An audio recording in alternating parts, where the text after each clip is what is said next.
It started with a wine glass skittering across the deck like it had a mind of its own. One of Karen's guests laughed nervously, assuming it was a trick of the wind or maybe too much Chardonnay. But then the whole table started to drift, chairs tilting, phones sliding, and someone actually said, "Why are the stars moving?" That's when Karen stood up, barefoot and bold, on my rotating deck and shouted into the night, "Who built this thing?" And inside my house, sipping tea with a smirk, I muttered to myself, "Oh Karen, you've stepped onto a ride you can't control." 6 hours earlier, the day had been calm. Too calm.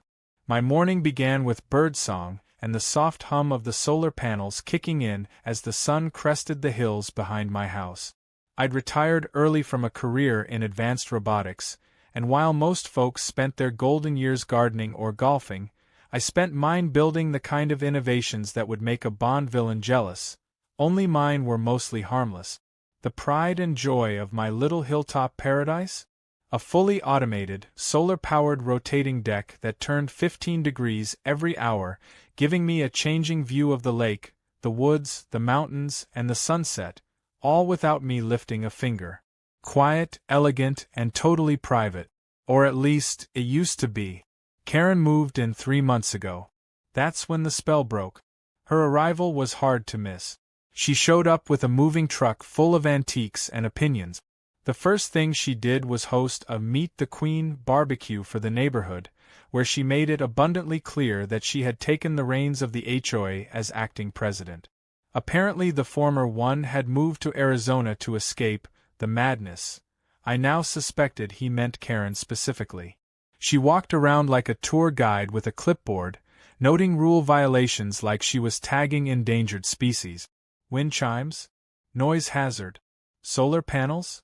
Reflective nuisance. A garden gnome in someone's yard? Cultural contamination, she claimed. And she never just knocked on doors like a normal person. She'd bang with the back of her pen like a judge about to issue a life sentence. I'd had minimal contact with her until that day. But everything changed when I left for a 2-day robotics convention. I hadn't even cleared county lines when I got the first motion alert on my phone. My deck was active. But not from turning, someone was on it. At first, I figured maybe it was a delivery or a bird too large for comfort. I didn't worry. I had multiple fail-safes and cameras mounted discreetly along the deck's rim. But what I saw next nearly made me choke on my vending machine granola bar. Karen. With guest. Wine. Cheese boards. Lawn chairs. Even Bluetooth speakers. She had broken into my backyard using what looked like an emergency access key and was now throwing a sunset cocktail party on my private rotating deck. The very one I'd spent years perfecting. The one clearly marked in the HOA map as non-community property. The one that, after 9 p.m., would begin to slowly rotate to its overnight position, a stunning but perilous angle over the ravine on the east side. I hit record on all the cameras. I also texted my neighbor, Joe, who lived 2 doors down. He confirmed what I feared. Karen had announced during the day that there was a public scenic platform up on the bluff that the community had been unfairly denied access to. And since I was out of town, she took it upon herself to open the gates of enjoyment. In her words, she was liberating the view. By the time I arrived home later that night, it was already dark. I parked quietly, went inside through the back entrance, and sat in my small office where the control panel and monitors were located. There she was, still lounging with her friends. Champagne bottles popped. Laughter echoed through the night. And slowly, behind them, the forest crept into view as the deck continued its pre-programmed arc. They were now facing the woods. The lake and the neighborhood were behind them. One of the guests finally stood and pointed. "Hey, I swear that tree was over there before." A second later, a phone slid off a tilted chair and landed on the deck with a thud. A woman squealed and scrambled after it. Another tried to catch a wine bottle rolling toward the edge. Karen, ever defiant, waved a hand and said, "Relax, it's just settling or something. These new construction homes are weird." A man muttered, This deck isn't part of the HOA, is it? Karen's face twitched. Of course it is. He's just a cranky old guy who doesn't like sharing. Inside, I leaned closer to the screen and watched as they began to realize they were no longer facing civilization. The deck was now inches away from being fully aligned toward the tree line. The slope behind my house was safe when viewed from the deck's original orientation, but in the wrong lighting and angle? It looked like the edge of the earth. One of Karen's guests whispered, "I think we're turning." Karen rolled her eyes, stood, and shouted toward my dark house, "Ethan, turn this thing off." I nearly laughed out loud. She had no idea how this deck worked. No idea that it was quietly rotating on gear systems I designed for lunar modules. And absolutely no idea that the final 30 degrees of its night rotation brought it within a few feet of what was essentially a visual cliff. Safe, of course, but not from panic. That's when the hook landed. Karen grabbed one of the patio chairs and shoved it against the edge, yelling, "No one panic! We just need to redistribute weight. It's physics." The deck turned another click. Her guest screamed. From my desk, I took a sip of my tea and flipped the emergency stop switch. The rotation ceased instantly. The deck locked into place. The speakers cut off mid-song. Lights dimmed to a dull blue hue. On the camera, Karen's group stood in stunned silence, peering into the shadows of the forest in front of them. One woman was crying. A man started Googling how to jump off a moving deck safely. Karen looked pale. And that's how it began. The night my peaceful retirement hobby turned into the ultimate HOA showdown. I hadn't planned for conflict. I hadn't expected to go viral. But what Karen did next, that's when things really started spinning out of control. By the time the rotating deck clicked to a stop, Karen and her wine-drunk entourage looked like the survivors of some bizarre suburban apocalypse. One woman clutched her purse like it was a flotation device, and two others huddled together near the railing, whispering nervously about wolves. Karen, however, was too busy pacing, barefoot on the composite planks, trying to figure out how to save face. I could see her jaw clenching and unclenching as if she was rehearsing a TED Talk in her head about land reclamation, or whatever nonsense she'd cooked up to justify trespassing onto my property with cheese trays and Chardonnay. I watched them through the live feed from my office, leaning back in my chair and letting the silence stretch. The audio picked up the faint sounds of forest critters in the distance, and the even fainter whimper of a grown man who had clearly realized his date night had turned into a low-budget episode of Survivor. Karen finally turned toward the house, her voice rising to that pitch only HOA tyrants and malfunctioning smoke detectors can reach. "I know you're in there, Ethan," she shrieked. "You need to explain yourself right now. This deck nearly killed us." I didn't respond. I didn't need to. My cameras had already captured everything.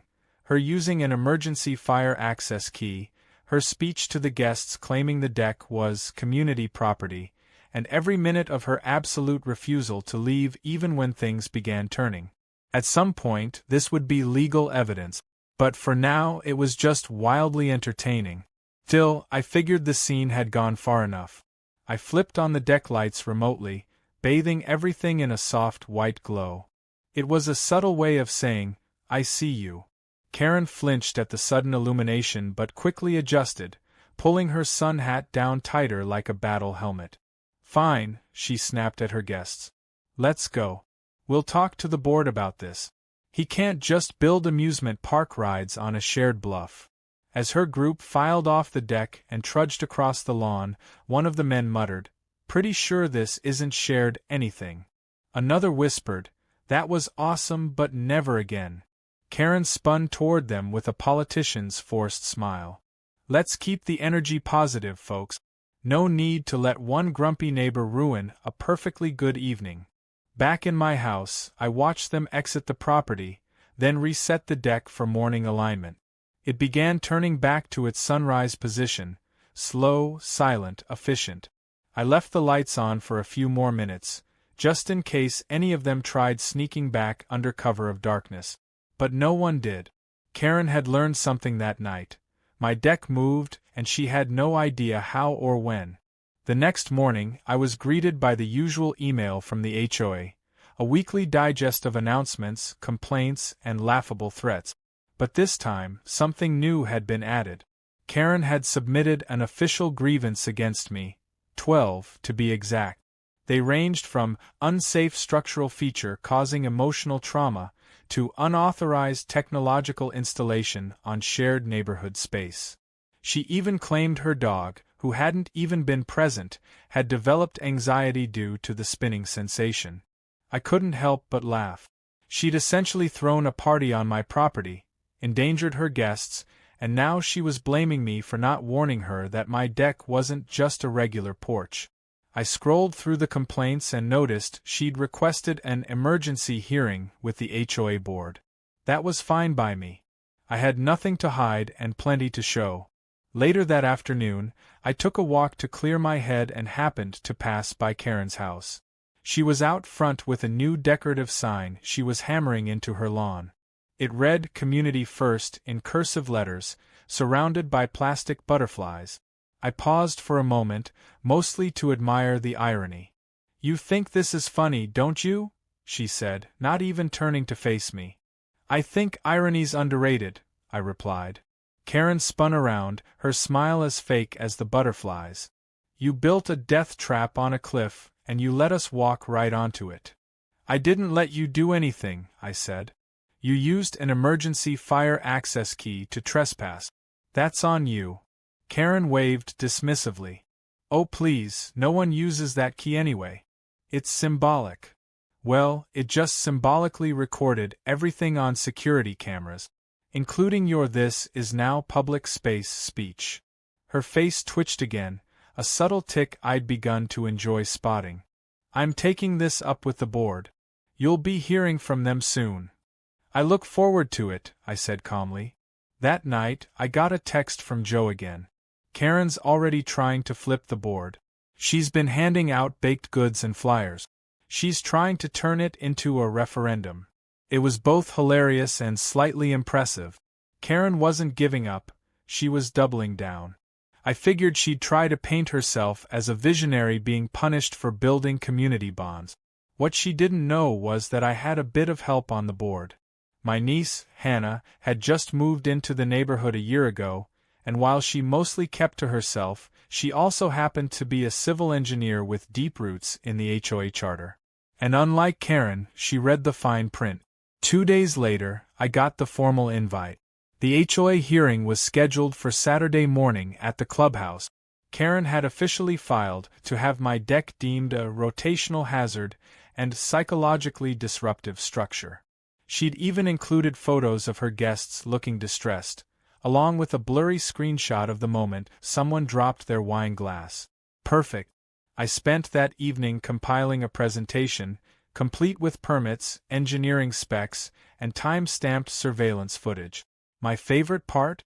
The video clip where Karen tried to stop the deck with a folding chair, like she was wrestling a wild beast. When the day of the hearing arrived, I showed up in jeans and a t-shirt that said, "Yes, it spins." Karen was already there, dressed like she was attending court, blazer, pearls, and a folder labeled "Evidence" in Sharpie. The room filled quickly, neighbors murmuring about the deck incident and whether Ethan really did build some kind of sci-fi patio. As the meeting began, the board called both of us forward. Karen launched into her speech first, full of dramatic pauses and vague legal threat. She claimed trauma, betrayal, even hinted at property value declines. She used the word terrorized 3 times. And when it was my turn, I simply said, "I'd like to let the footage speak for itself." I clicked play, and the room fell silent as Karen's whole wine-fueled adventure unspooled across the screen. By the time the video ended, people weren't just quiet, they were grinning. Some even laughed when Karen yelled, "Redistribute the weight!" and others clapped when the deck stopped rotating just in time. It was clear. This wasn't a death trap. This was an intelligent piece of engineering being misused by someone who thought rules were optional. The board leaned in, exchanged glances, and one of them finally said, "Karen, what were you thinking?" Her expression shattered in real time. And just like that, the tide began to turn. Karen didn't go quietly. If anything, the hearing only fueled her resolve to twist the narrative in her favor. After her dramatic takedown at the HOA meeting, she stormed out with her head high and her phone already in hand, muttering about slander and lawsuits to anyone who would listen. Within 24 hours, she had plastered the community message board with angry posts accusing me of engineering psychological warfare, claiming her guests had suffered vertigo-induced trauma, and declaring the entire HOA hearing to be an inside job. She even alleged the board was biased because one of its members was related to me, conveniently ignoring the fact that she herself had strong-armed her way into the HOA presidency just weeks prior. I figured that would be the end of it.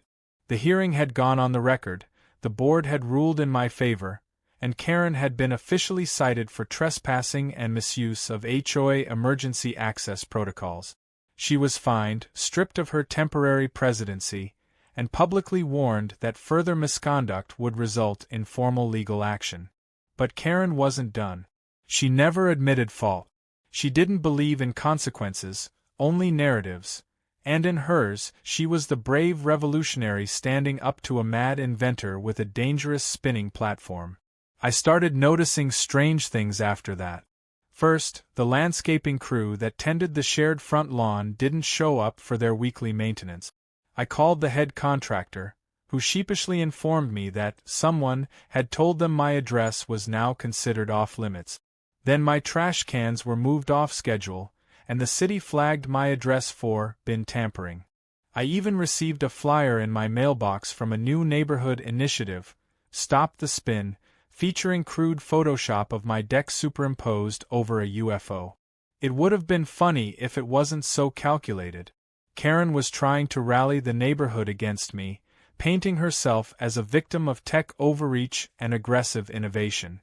She knew people feared what they didn't understand, and she leaned into it like a true propagandist.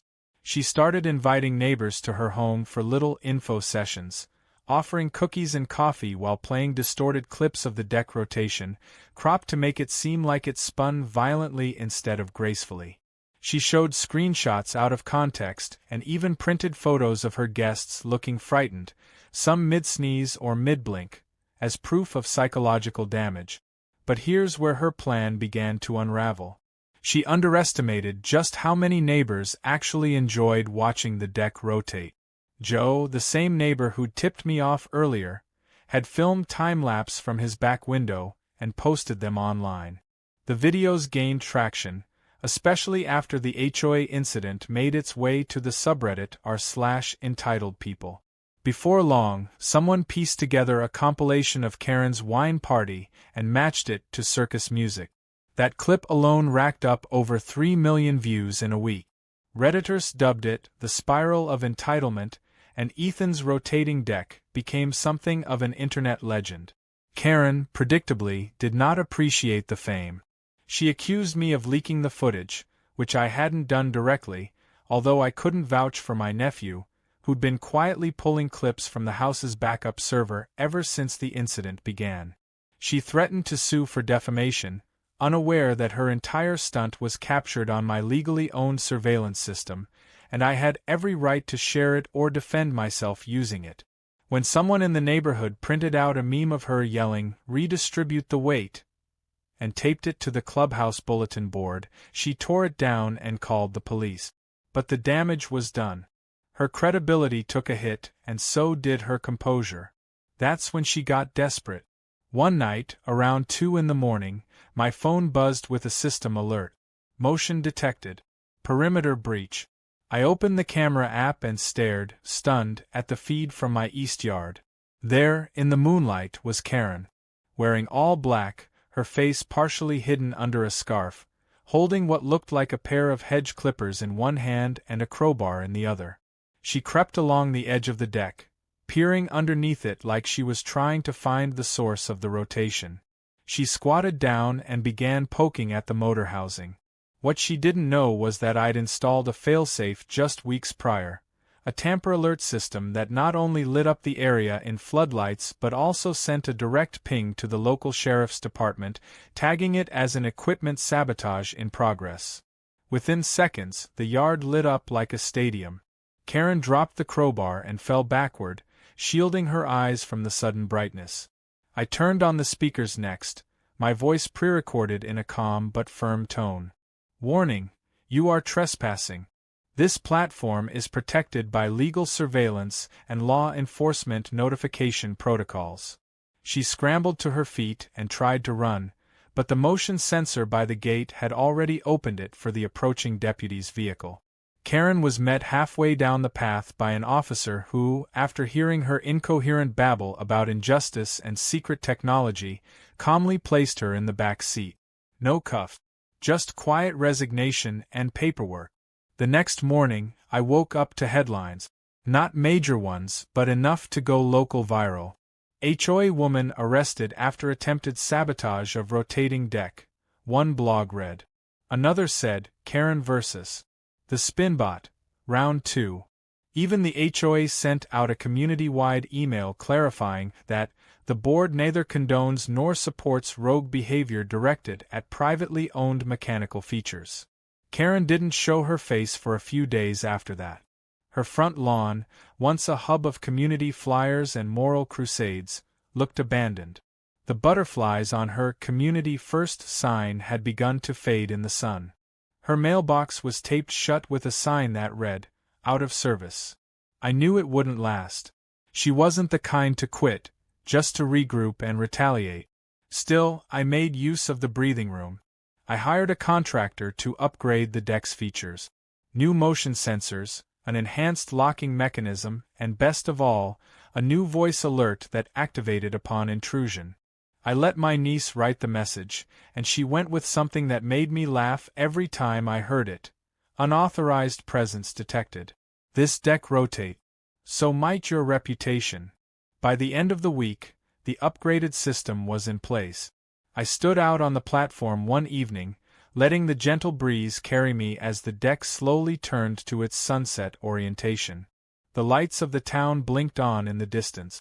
Somewhere down the hill, Karen's house remained dark. And for the first time in weeks, I felt something close to peace. But deep down, I knew she wasn't done. Not Karen. She was just waiting for her next spin. It started with the clinking of metal at midnight. Again. I was halfway through editing some camera firmware in my home lab when the alert pinged. Perimeter motion detected, southeast quadrant. My stomach turned not from fear but from the strange mix of frustration and anticipation that only Karen could evoke. I pulled up the live feed, and there she was, back like a moth to the electric bug zapper she hadn't yet realized I'd upgraded. Only this time, she wasn't alone. A man was with her, possibly a contractor or an unlucky date, carrying what looked like a toolbox and a confused expression. Karen, meanwhile, stood tall and overconfident, pointing at the deck's motor housing like a general about to launch a siege. I activated the external microphones just in time to catch her saying, "All we have to do is disable whatever gear is under there. I read about something called a torque pin. If we remove that, it'll stop spinning forever." The man blinked at her. "You want to break it?" Karen scoffed like she was dealing with a child. "It's not breaking. It's correcting. That thing is a violation of community standard. I'm doing this neighborhood a favor." The man looked like he regretted agreeing to whatever she'd promised him, but he got on one knee anyway and started unzipping his toolkit. That's when I leaned forward and toggled Karen mode. A soft mechanical hum powered up under the deck's frame, followed by the calm, pre-recorded voice of my niece. Unauthorized presence detected. This deck rotate. So might your reputation.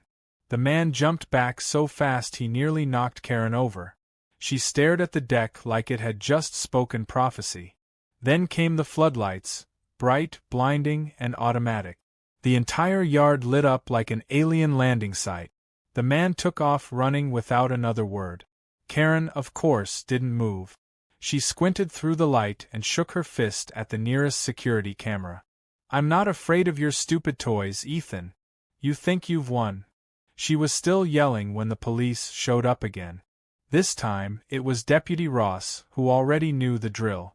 I watched the interaction from my monitor as he gently coaxed Karen away from the deck, while she made vague references to property rights, mechanical espionage, and cybernetic oppression. Ross didn't arrest her this time. Instead, he wrote her up and issued a formal restraining order from my property. When she asked under what grounds, he simply pointed to the camera and said, "The spinning kind." The next day, the neighborhood chat group was on fire. Apparently, several people had watched the event unfold live through my private security feed, which my nephew had linked temporarily to a shared Discord channel for fun. Clips of Karen's declaration about torque pins went viral, and someone remixed her rant into a techno track. Rotate the System, Karen's Revenge Mix, hit 10,000 streams by noon. I thought maybe this would finally end it. A public embarrassment, a legal notice, and internet infamy all in one go. But Karen, as always, found new energy in chaos. She pivoted again, this time not towards sabotage but storytelling. She claimed she'd been unfairly harassed, portrayed as unstable, and targeted by militant engineering tactics. She said I had used the deck to brainwash the neighborhood through psychological manipulation. And somehow, unbelievably, a few people actually started listening. I noticed subtle shift. My neighbor across the street, who'd always waved at me while mowing, stopped making eye contact. A woman I barely knew approached me at the post office and asked if it was true that my deck was scanning people's brainwaves. Someone even left a printed flyer on my porch that said, "We are not lab rats." It would have been comical if it didn't start affecting how my property was treated. Trash pickup got delayed again. My mailbox was mysteriously dented. One morning, I found someone had spray-painted "Stop the Spin" on the public trail marker near my fence line. That was the moment I decided to stop playing defense. I called a friend from my engineering days, a guy who owed me a favor after I helped automate his family vineyard irrigation system. Together, we drew up plans for Deck 2.0. It wasn't just an upgrade. It was a message. The new version of the deck came with more than a rotation schedule. It had thermal sensors, biometric tagging, and a perimeter voice alert that used AI to differentiate between guests, wildlife, and intruders. It also featured edge-sensitive lighting and retractable barriers that would rise from the frame whenever the deck detected unauthorized movement. Not to trap anyone, just to remind them they weren't welcome. Installation took less than a week. Most of it was internal, concealed within the already existing structure. The final touch was purely theatrical, a polished sign installed at the entry point with the words, "Private Rotational Viewing Platform. Trespass, at your own discretion." When Karen saw it, she almost fainted from indignation. She stood at the base of the hill the next evening with a megaphone, broadcasting her new campaign slogan, "Real homes don't spin." Her voice cracked as she yelled about tyranny and magnetic interference. Her audience? 3 teenagers who filmed her entire meltdown and uploaded it as Karen vs. The View, final form. The video exploded, and I didn't have to lift a finger. That week, the local news did a short segment on it. The reporter stood in front of my property, deck gently turning behind her, and said, "What started as a peaceful engineering hobby has become ground zero for one of the strangest suburban feuds in recent memory." The broadcast included slow-motion footage of Karen yelling while motion sensors gently flashed behind her, making her look like a villain in a sci-fi film. People started visiting just to see the deck. They'd wave from the street, take photos, ask questions about the rotation speed and the safety features. It became a kind of quirky landmark. Karen, meanwhile, had gone quiet. Until one final stunt. She filed a lawsuit in small claims court, seeking damages for emotional trauma, community division, and unwarranted mechanical dominance. Her complaint included 30 pages of screenshots, blurry security footage, and a personal essay titled, "One Woman's Stand Against Spinning Oppression." The judge read the packet with a straight face, then looked at me and asked one question. Is it true she used gardening shears on the motor housing? I nodded. He dismissed the case in under 5 minutes and awarded me legal costs. Karen stormed out of the courtroom without saying a word. When I got home that evening, I stood on the deck, feeling it slowly align with the setting sun. The air was cool, the sky streaked with orange and violet. The sensors clicked softly in the frame, acknowledging that all was clear. The battle had been loud, absurd, and exhausting. But in that moment, as the lights dimmed and the platform hummed beneath me like a contented cat, I realized something important. This wasn't just about a deck. It was about letting the world know that when you build something with care, precision, and integrity, you don't let anyone spin it out of control. For a brief moment, it looked like peace had finally returned to Sunrise Bluff. The deck turned as it was designed to, the sunsets came and went without interruption, and Karen, shockingly, had gone quiet. Her usual theatrics vanished overnight. No more flyers taped to street poles. No more angry messages in the HOA group chat. Even her plastic butterfly lawn decor had been removed, leaving behind a patch of dead grass and an eerie silence. It almost felt like the final credits of a movie, until I remembered something critical. Karen didn't lose. She plotted. And when she was quiet, it meant she was building toward something. I got the letter 2 weeks later, delivered not through HOA channels or slipped under my door in passive-aggressive fashion, but via certified mail. It was crisp, full of self-righteous wording, and stamped with the unmistakable flair of someone who had clearly used a legal template generator online. Karen was suing me again. This time not for emotional distress or unauthorized engineering, but for what she described as the cumulative mental, physical, and social toll of rotational harassment. She demanded damages for the irreversible anxiety caused by centrifugal exposure and listed side effects like chronic dizziness, relationship tension, and existential dread. I read the entire thing 3 times. Then I laughed so hard I nearly spilled coffee on it. Still, a court date was a court date. The judge assigned to the case was the same one who dismissed her previous lawsuit like it was a bad joke. I suspected he would do the same again, but I prepared just in case.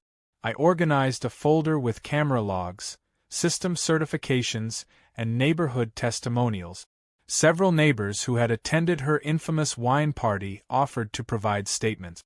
One even wrote, "She told us it was a smart scenic park." I didn't even know the deck wasn't hers. The day of the hearing, Karen arrived at the courthouse in a crisp suit with an entourage of one, a woman who might have been a cousin or just someone she'd guilted into showing up. She strutted in like she was unveiling a class action. When the judge asked her to explain her case, she launched into a monologue that began with, "The spinning was never the problem," and ended with a detailed account of how her cat now refused to sit near windows. The courtroom was silent, not out of respect, but out of shared disbelief. Then the judge turned to me and said, "Mr. Warren, do you have anything to add?" I stood, handed over my folder, and simply said, "Your Honor, the deck is on private property. It's been approved by the HOA and the city. Karen entered it without permission, twice, and tampered with mechanical systems under recorded surveillance." He skimmed the documents, sighed, and looked back at Karen. "Ma'am, this appears to be your 3rd attempt to file against your neighbor for this deck?" She nodded, unbothered. "Yes, because no one else will stop him." The judge leaned back, clearly reaching the limits of his patience. The court isn't in the business of stopping well-engineered platforms because someone doesn't like how they move. He dismissed the case and ordered her to pay all legal costs. Karen stood there blinking, as if someone had unplugged her script mid-sentence. As I walked out of the courtroom, I didn't look back. I didn't need to. I knew exactly what her face looked like.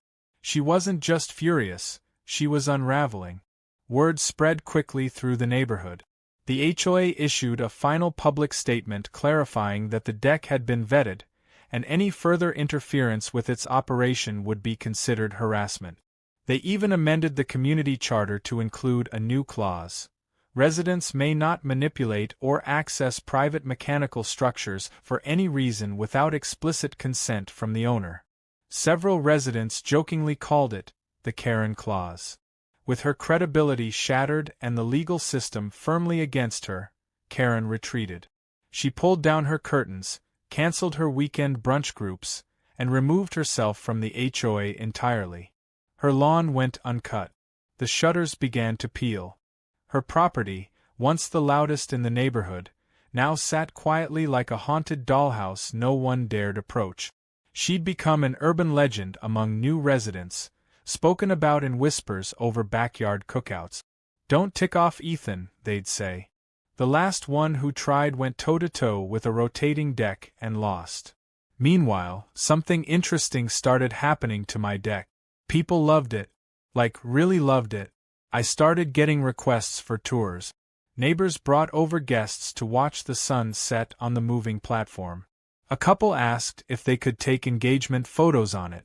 My nephew helped me start a YouTube channel called Deck Tech Diaries, where I explained how the mechanics worked and gave updates about upgrade. We got thousands of subscribers within a month. There were even fan comments suggesting I build a second one. The HOA invited me to speak at their quarterly meeting, not as a defendant but as a featured guest. They asked me to advise on future tech integration policies, since apparently my deck had revolutionized community perception of engineering aesthetics. I gave a 10-minute talk that ended with, "When the ground beneath you moves, sometimes it's because someone's working to improve the view." I stood on the deck that night, letting it carry me into the horizon 1 degree at a time. The sun dipped into the tree line like a slow exhale, and the sky burned gold and coral. It was perfect, peaceful. I didn't even hear Karen's name anymore. Her chapter had closed not with a bang, but with the soft whirring of gears she could never control.